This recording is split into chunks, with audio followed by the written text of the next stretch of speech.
I don't own a milling machine, and as a result I've got the lines and the venting pieces here that actually have to be cut out or milled out.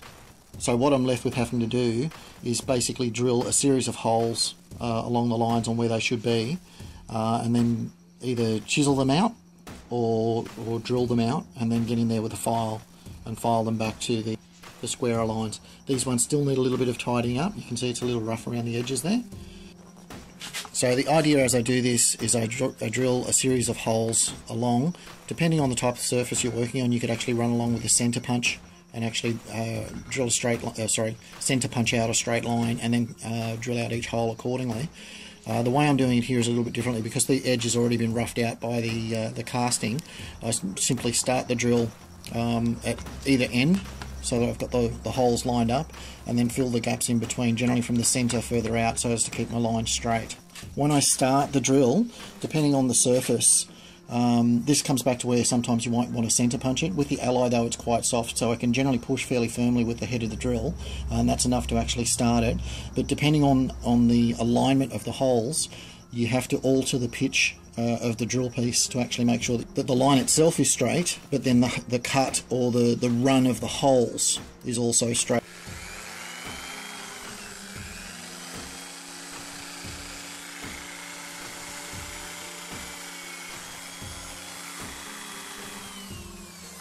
You can see what I'm doing there, where I'm actually tilting the pitch of the drill. That's largely because this is a beveled surface.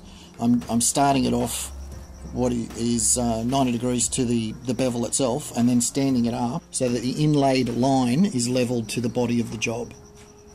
So once I've got those done as a guide, it's then just a matter of filling in the gaps like I've done on these ones here, to sort of close up the gaps. The other thing that I've done, which is significantly different, you can probably tell, is that the holes themselves are smaller than the gap that I'm actually trying to create. That's basically to give myself enough room, number one, to get the file in there, and number two, that if I am a little bit off on the pitch of it, that I can file away any leftover grooves left on the inside.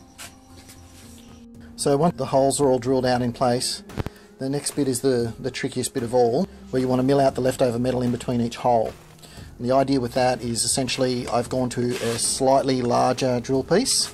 As I drill in, I'm slowly going to change the pitch of the drill to actually cut out the gaps in between each of those holes.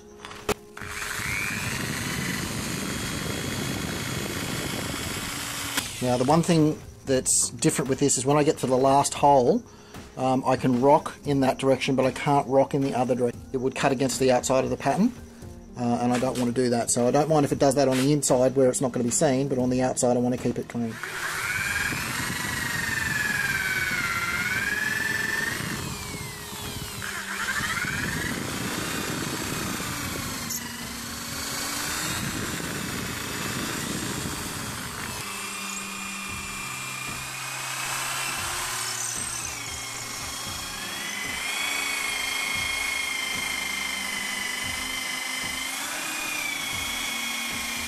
Once the centrepiece has basically been cut out with the drill piece, it's then just a matter of getting the file in there and filing it out to a square edge. And that's essentially the process.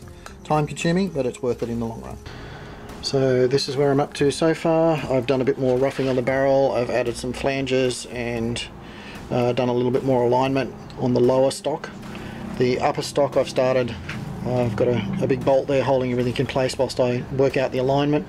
I still need to clear up the rear connecting pieces so that I can connect the magazine. And of course I've got that piece. What is that piece, you might ask? Well, of course that is the self-grounding electromagnetic phase inducer unit. It locks into the top like that. I'll probably be firing up the forge tomorrow to do the final small components that I haven't done yet, like the trigger mechanism and the little levers and some other bits and pieces. But that's pretty much the update for this time.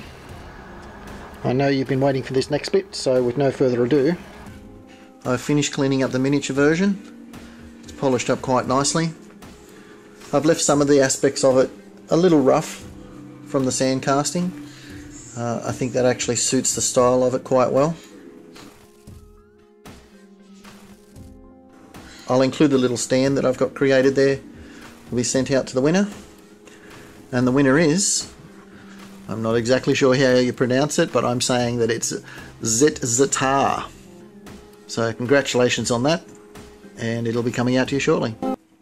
Thanks for watching, guys. Talk to you next time.